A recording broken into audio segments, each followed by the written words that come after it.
So nothing comes up to tell me we're live. Yeah, just let us know.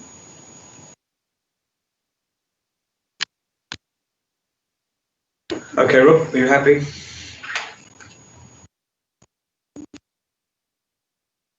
So are we live? Yes, we're good to go. Right. We are, I understand, live, so we can commence our meeting today. So welcome to this meeting of Hampshire Fire and Rescue Authority. This meeting is being held remotely and members are in attendance via video conferencing.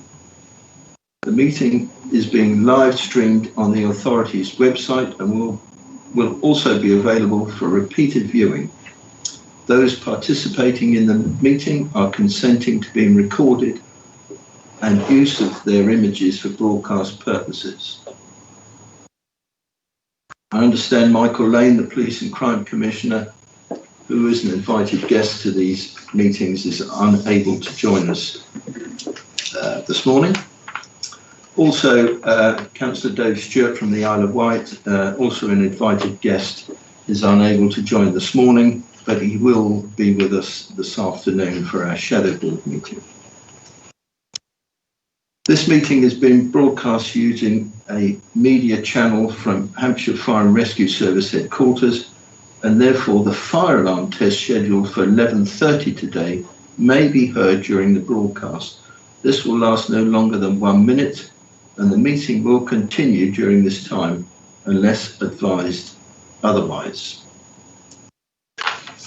Right, now we turn to the meeting itself. I will begin by naming the members who are in attendance at this meeting for the public record. I am the chairman of the meeting, Councillor Chris Carter. Also present as the vice chairman, Councillor Ros Chad, the chairman of the Standards and Governance Committee, Councillor Liz Fairhurst, and we're joined by Councillor Jonathan Glenn, Councillor Jeff Hockley, Councillor Ridian Vaughan, Councillor Roger Price, Councillor David Simpson, all representing Hampshire County Council, Councillor Councillor Jason Fazackerley, representing Portsmouth, and last but no means least, Councillor Sharon Mintoff, representing Southampton. During the meeting, if a member wishes to speak, they will indicate this to me by using the raise your hand function as the primary method. In the event that this function is unavailable to you, the secondary method is to use the meeting chat function and type in RTS, request to speak. All decisions will be reached through a vote conducted by calling out abstain, against and for, with a pause for opportunity so members can speak up at the relevant time. The outcome of the vote will be confirmed by Katie Stewart, the Democratic and Member Services Officer, before moving on to the next item on the agenda. I would like to remind members that the Constitution standing orders will apply. Please keep your microphones muted unless you have been called to speak, and you may be visible on the screen to the public and to other members, even when you are not speaking. So, hopefully you can all hear me clearly. I see hands raised, so you can hear. So, moving on to the agenda. Item 1 on the agenda, apologies for absence.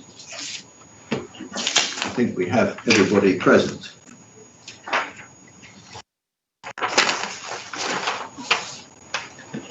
Item 2, declarations of interest.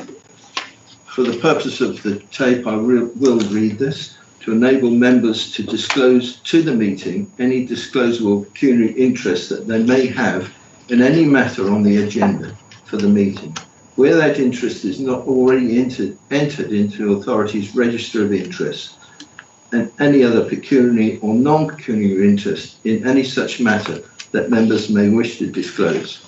Members, you're all familiar with this, so if anything comes up, during the meeting, please indicate. Turning to item 3 on the agenda, minutes of the meeting that was held, the full authority meeting that was held on the 3rd of June this year.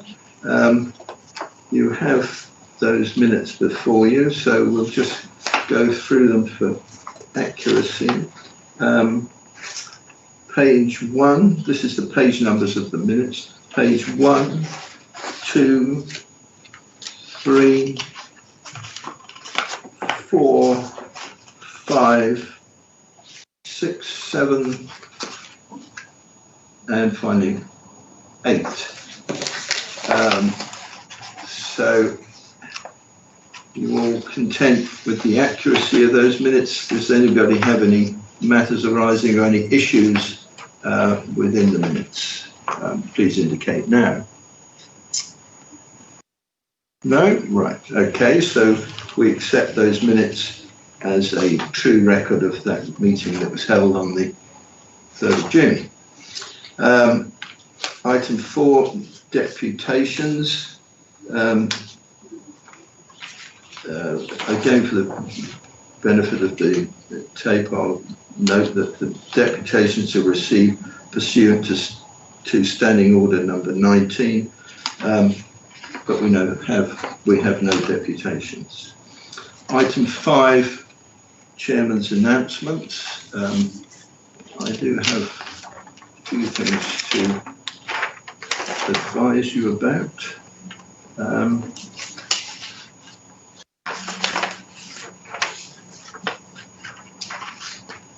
First of all, whole-time firefighter recruitment. Whole-time firefighter recruitment closes today, and this continues our commitment to positive recruitment with a fair and transparent process, and ensuring we give underrepresented groups the opportunity to apply. Interviews will be held at the end of September and during October. I will now invite the Chief Hirer, Sir Neil Logan, to add comment further to that item. Thanks, Chairman. Yeah, for your awareness, members, the original advert length was going to be relatively short. Because of COVID-19 and the impact we detected during one of our equality impact assessments, it's clear that with the impact of the virus on households, that many applicants that would do very well in our processes and may be underrepresented in our workforce have not been or may not have the opportunity to keep their fitness up. So it may have a detrimental effect on the likely impact of their success at recruitment. So what we're keen to do is make sure we extend to get the very best and the very broadest reach to our communities. So on that basis, the team have agreed to extend that into September, which allows a far broader reach to our underrepresented groups across Hampshire and Isle of Wight to make sure we get the best impact. You'll see from some of our reports we've made massive strides in increasing the diversity of our workforce, and it is absolutely primary in our minds to make sure that continues to increase. Notwithstanding, you have the very best firefighters serving the communities across Hampshire and the Isle of Wight. So that is an extension to allow a further reach into our communities, and lots of work will be happening with key groups to assist and support that recruitment effort across the piece. I'm grateful for my team in both places, that the focus they put on this and the inevitable success we'll have in the coming months, having the very best firefighters to serve our communities. Thank you, Chairman. Thank you, Neil. Still with my announcements, assaults on emergency workers. The government is consulting on tougher sentencing. In 2018, the government changed the law with regard to assaults on emergency workers, so that anybody found guilty of assaulting a police officer, firefighter, prison officer, or paramedic faced a maximum of 12 months in prison. Now the government is seeking views from stakeholders, including represented bodies from the emergency services and the judiciary, on whether the maximum penalty should be doubled to 2 years. Depending on the response to the consultation, legislation could be brought forward which would see the maximum sentence for assaulting emergency workers doubled. Members, you will receive an update on the consultation outcome once it is known. Further to that, Chairman, Councillor Simpson and Councillor Price. All right, is a comment on that? Right, okay. Councillor, who was the first one? Councillor Simpson, I think. Councillor Simpson, you want to comment on that? Yes, thank you, Mr. Chairman. Do we know how many people have actually been prosecuted so far with a 12-month sentence and how many actually got 12 months in prison? Because to be honest, if they're not even using the 12 months, it's a waste of time having 24. I don't know whether that information is available. I'm sure we can find that out. I think the increase in sentences is probably intended to be a more effective deterrent. But I understand what you're saying. Can we find? Do we know that information? We haven't got information, but we can get it. I think it would be interesting to know if we're asked to comment on the consultation. That would be relevant. Sure. So now we've got Councillor Carter and then Councillor Glenn. who? Sorry, Councillor Price. Then Councillor. Oh, Councillor Price, Roger Price. Thank you, Chris. Is that from my point of view is that I don't think the judiciary, in answering David's point, would very rarely use the maximum sentence that was available to them anyway. So, and I personally don't think to increase it to 2 years is sufficient. I think that anybody who attacks the blue light staffing should have a very much longer sentence than that. So from my point of view is that it should be longer. On the consultation, will we as members be able to contribute to the questions in the consultation, or is Neil and his staff just going to answer the questions with any consultation with us? Thank you. So we were raising it for an APAG. I mean, it is a far authority consultation, so I'd certainly like to seek your views in that regard and be led by your own views on that. So it's really about announcing it's open, and we'll seek your views to respond on your behalf. And now we've got Councillor Glenn. Over to you, Jonathan. Thank you very much, Chairman. Can I just say I totally agree with your sentiments and those of Councillor Price about the increase, doubling the length of the sentence for attacking any of our emergency workers. How anybody could suggest that it's a waste of time is beggars belief. The important thing here is that it's a nationwide increase. It doesn't just refer to whatever might happen to Hampshire and the Isle of Wight fire service. And as Councillor Price has quite rightly said, we need to have a proper deterrent. And, you know, if it happens elsewhere and it gets worse, then I'd be more than happy to see that being increased once again. So well done, Chairman, and well done, Councillor Price. Thank you. Right, moving on with my announcements. I had a letter received from the Fire Minister. It came on Monday. And this is the launch of Home Office Fire Safety Consultation and publication of draft Building Safety Bill. And he says, I won't read out his whole letter because I will send it on to you, but he says, I'm writing to inform you that today, and that was on Monday, 20th of July, the government is announcing a package of reforms as part of our programme to work to improve building regulations and fire safety systems in buildings where people live, stay or work.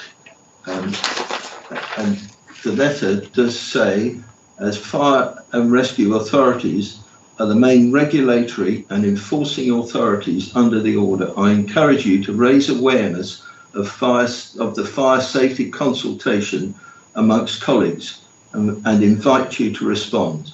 I want to ensure that you all have the opportunity to set out your views.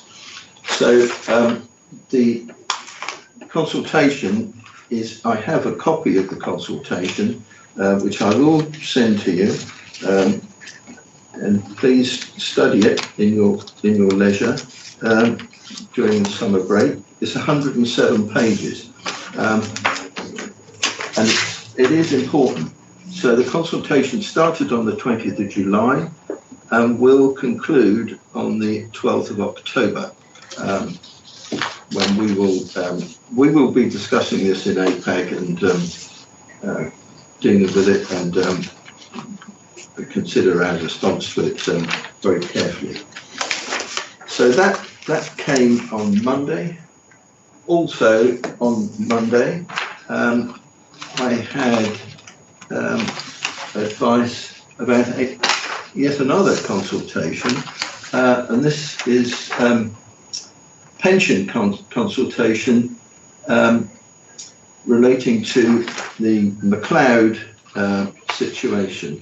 And there is a document, again I will send that on to you, and it's relevant to you, Councillor Roger Price, particularly. There is a series of frequently asked questions about the consultation, but I'll send that out to you all, and that will be something further that we will no doubt discuss at APAC. This consultation started this week, and this will run until Sunday the 11th of October. So we have a lot of consultations all going on at the same time. Finally, I cannot let the occasion pass within my announcements to again make reference to the absolute superb actions that have been taken, led by the Chief Fire Officer, Neil Odin, ably supported by Steve Apter, in all that's been happening in the last 4 months, is it now? Here in Hampshire, and indeed, of course, on the Isle of Wight. We don't know when this virus is going to conclude, and we don't know how long we're going to continue in this virtual state. But I think, as far as we're concerned in Hampshire and the Isle of Wight, we can feel much safer because of the efforts that the fire service have taken. And I again add my congratulations to the Chief Fire Officer, who's superbly leading his team. You just wish to comment, Jonathan? Councillor Glenn? Yes, Chairman, Councillor Carter. I just kind of say I wholeheartedly endorse what you've just said, and I'm quite certain the rest of the committee must feel the same, to save us all saying it. And I'm sure that's basically, I'm quite certain that the county council members all feel the same about the work of the Chief Fire Officer and his team. Thank you very much. Yes, thank you for that, Jonathan. You would have heard me make similar comments at the county council meeting last week. Yes, I think we all agree, and actually would wish you, Neil, the Chief Fire Officer, to pass on our congratulations and our express sentiments to all the firefighters, both here and on the island. Thank you very much. Right, members, now we move to item 6 on your agenda, which is member developments. I struggle to recall at the moment whether I've done anything specific, or I haven't been on any training that I can think of. Has anybody got anything they wish to? Councillor Chad. Thank you, Chairman. Just to say that on Friday I'll be attending an LGA course on diversity and inclusion. So I will report back to members at our next meeting in regards to that. But just so everyone can remind me that I need to report back on that as well, because it will be, it's an online one, and I will take notes and feed them back to you. Thank you. Thank you for that.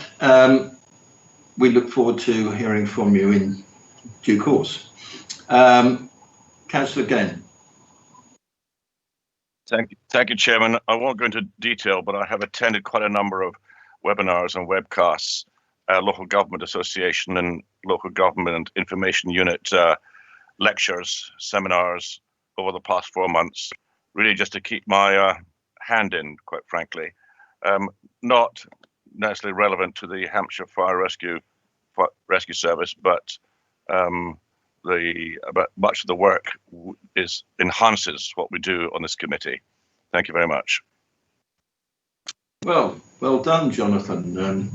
We look forward to hearing from you at an appropriate time what you may have learned. David Simpson, Councillor Simpson, please. Thank you, Chair.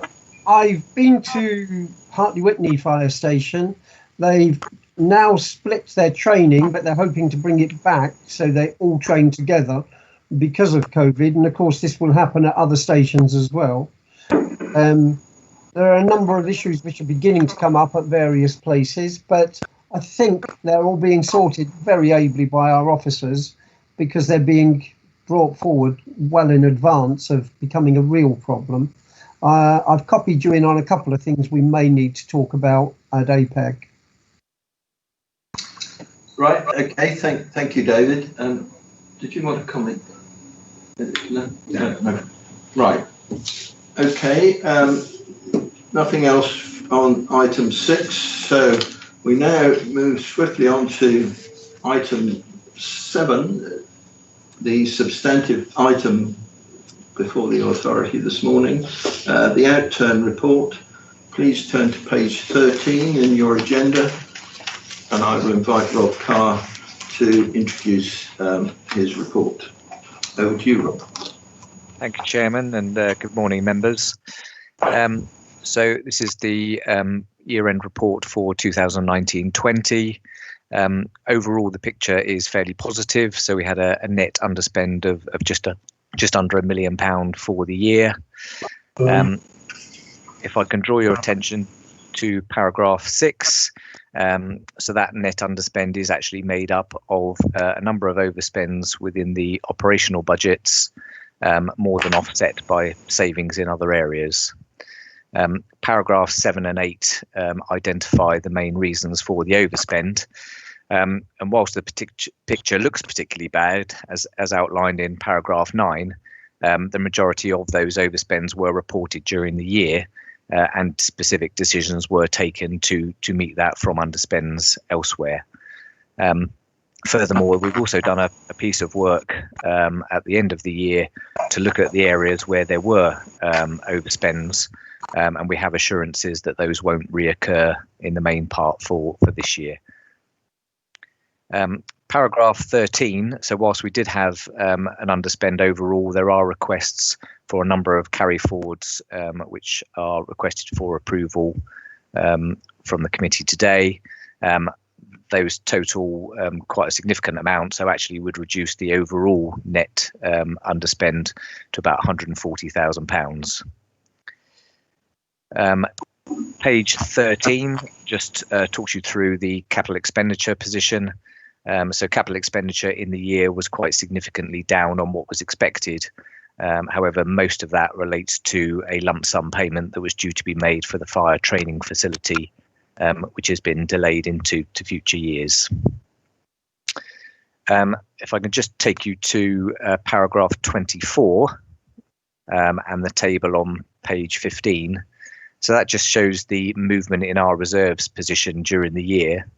And whilst overall reserves have increased by around £1 million from one year to the next, you'll see from the movement in the year that we've got quite significant draws from balances and additions in the year, which is entirely in line with our financial strategy. So whilst there hasn't been much of an overall movement in the total level of reserves, it does show that our financial plan is working well in terms of the draws down and the contributions to those reserves.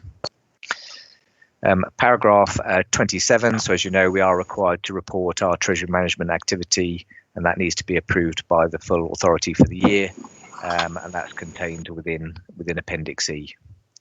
And that's all I was going to go through, Chairman. Obviously happy to take any questions. Thank you, Rob.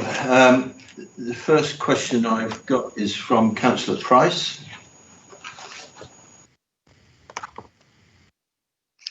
Thank you, Chairman. Can I refer Rod to page 23, Appendix C? My question is on that capital forecast, is that we've been talking about Bishop's Waltham Fire Station, but that isn't included in that document. Is there a reason for that? I mean, we've talked about Gosport, we've talked about the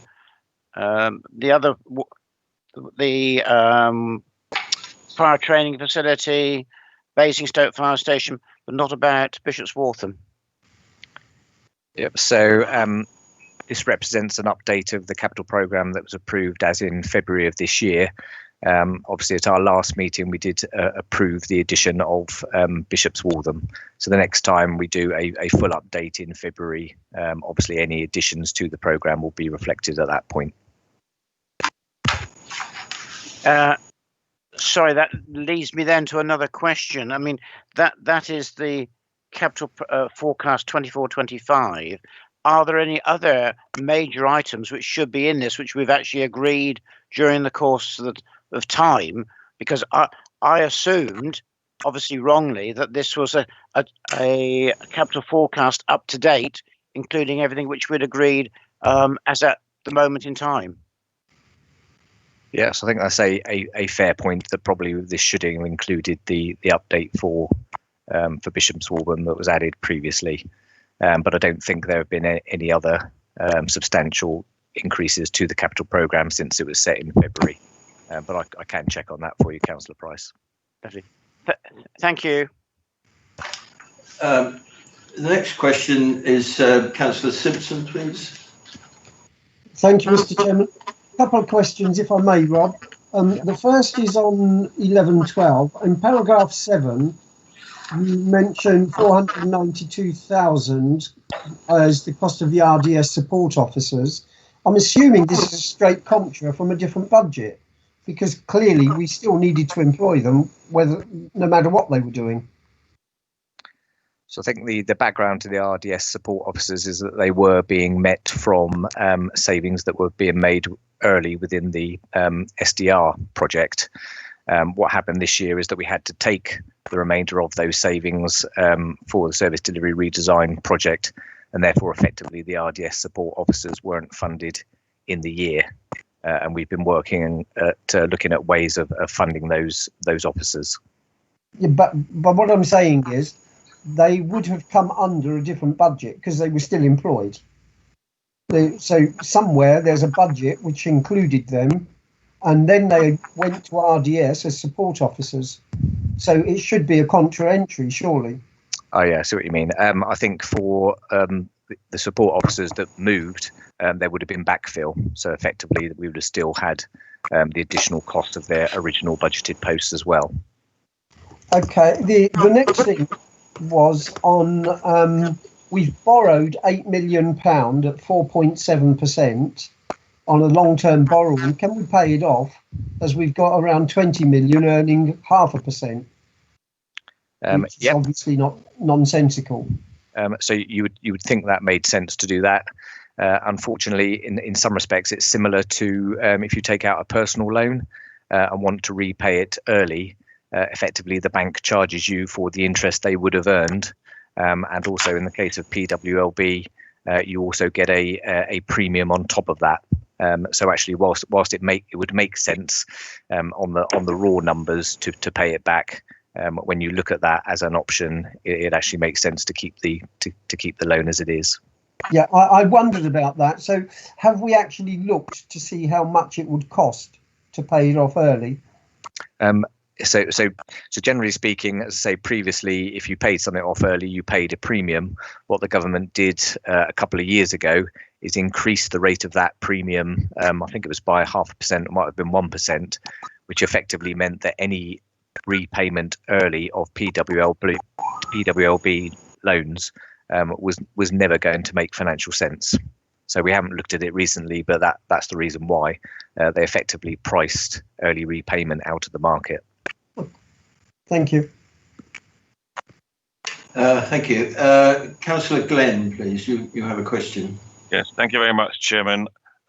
First of all, can I congratulate you on a first-class report?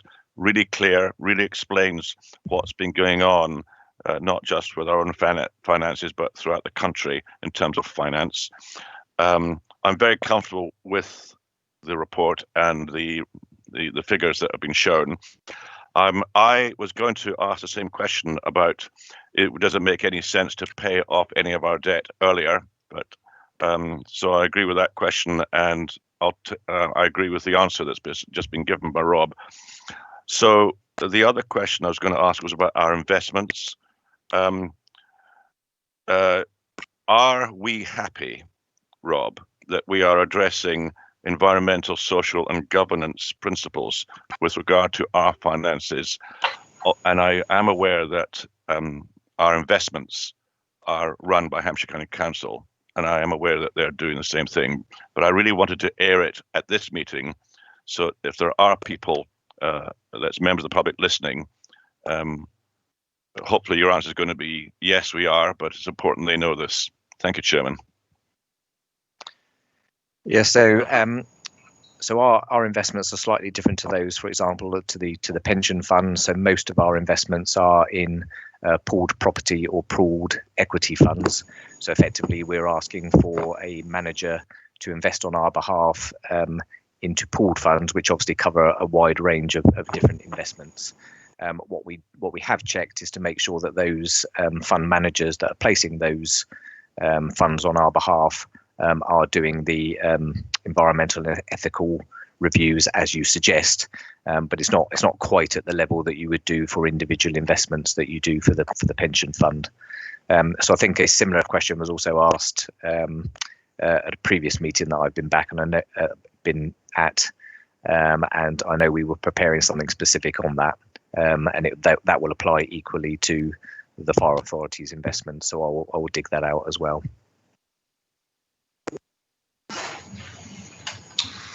Right. Any other questions?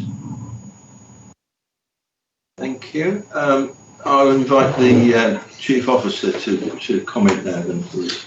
Thank you, Chairman. I wanted to add a small point, members, for your awareness, and it's more about the kind of operational management of the budget. You've seen this outturn report, which is those of you on the authority, for a while will notice over the years it's got much closer to the line, as much as the reductions we've made over the last 5 years or so in terms of reduction in spend have allowed us in the year to have some margins to benefit from.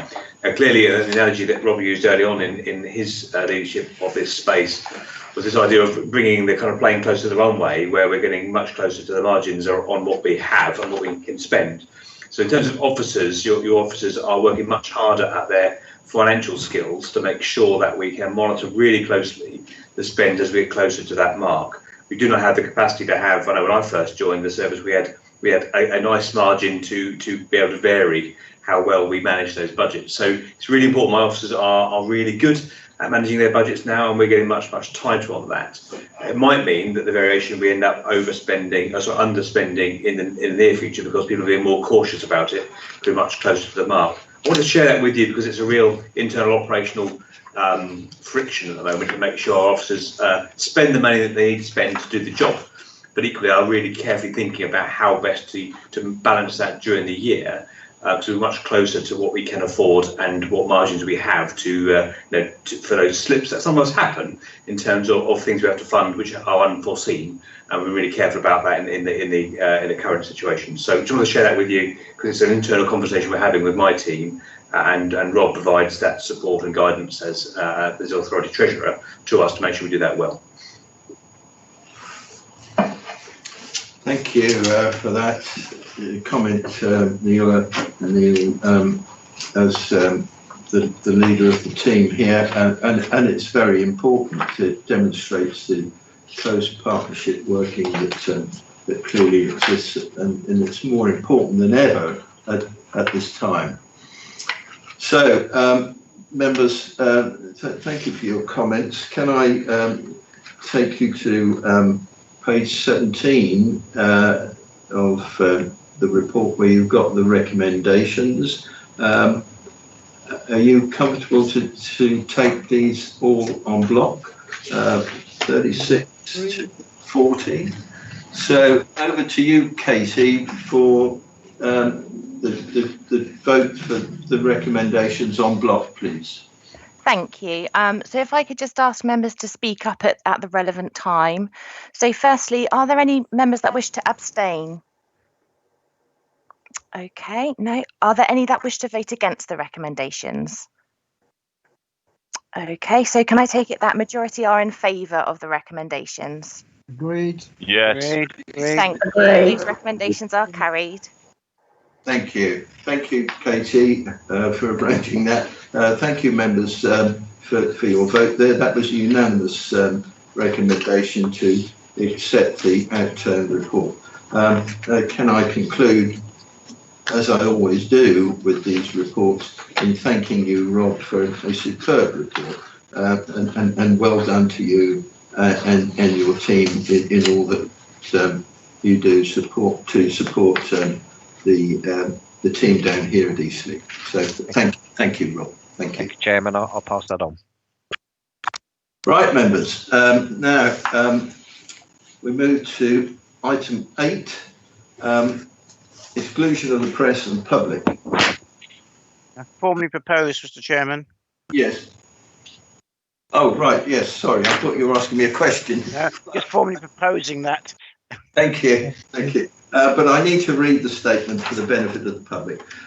We are now closing the meeting to the public as the following reports are of a confidential nature, and there is a requirement not to disclose information in the following reports. Information discussed, particularly in relation to external parties, is of a sensitive nature. The discussions, negotiation, proprietary information of business affairs, plans, intentions and/or technical information, designs or trade secrets. Right, so can we now move to switch off? Do we know whether